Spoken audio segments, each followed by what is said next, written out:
We have records of a waterway so massive it birthed an entire civilization, only to be swallowed by the earth, leaving nothing behind. The Rig Veda, one of humanity's oldest surviving texts, composed in ancient Sanskrit, documents this watercourse in detail. It describes the Sarasvati River as a roaring, life-giving force that carved a path from the Himalayan mountains to the ocean. But the region described in those ancient verses is now a landscape of dry, lifeless sand dunes making up the modern Thar Desert. For centuries, historians looked at these barren sands and concluded that the ancient writers were using poetic metaphors. Without any physical water flowing on the surface, the Saraswati was dismissed as a legend. Finding the river required moving past surface-level observations and using technology to scan deep beneath the desert floor. Scientists from NASA and the Indian Space Research Organization, or ISRO, deployed advanced satellite imaging over the Thar Desert. This map shows a massive geological depression buried entirely under the sand. Researchers identify this as a paleochannel. A paleochannel is an inactive, ancient riverbed filled with sediment that has been preserved beneath newer layers of earth.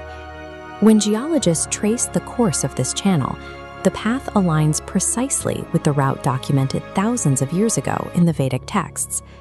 The link to human history is reinforced by the locations of ancient Indus Valley settlements. Major urban centers like Harappa and Kalibangan are situated perfectly along the banks of this buried riverbed. A civilization requires a reliable water source to sustain large urban populations. The location of these ruins suggests the Saraswati was a real physical lifeline for millions of early humans.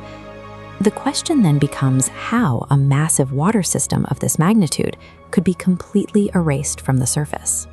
The geological record points to violent tectonic plate shifts occurring deep beneath the Earth's crust in this region. This map shows how those tectonic shifts fractured the landscape, physically diverting two massive tributary rivers, the Yamuna and the Sutlej.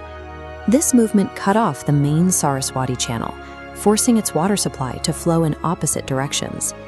With its main tributaries gone, the river relied on Himalayan meltwater, but the regional climate was warming, causing the mountain glaciers feeding the river to retreat, while seasonal rainfall dropped sharply across the region. As the water volume dropped, the channel choked on blowing sand. The citizens of the Indus Valley, deprived of their primary resource, abandoned these highly developed urban centers. The decline of the Saraswati was a geological event that effectively dismantled a thriving empire. The water from the Saraswati did not entirely evaporate. It simply moved into a different state of existence.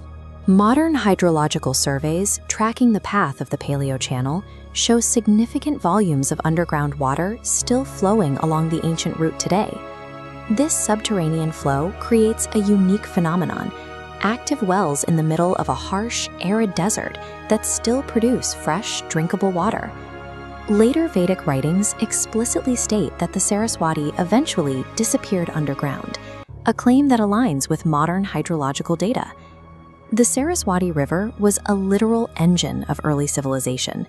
While the desert sand buried its surface, the river itself continues to flow right beneath our feet.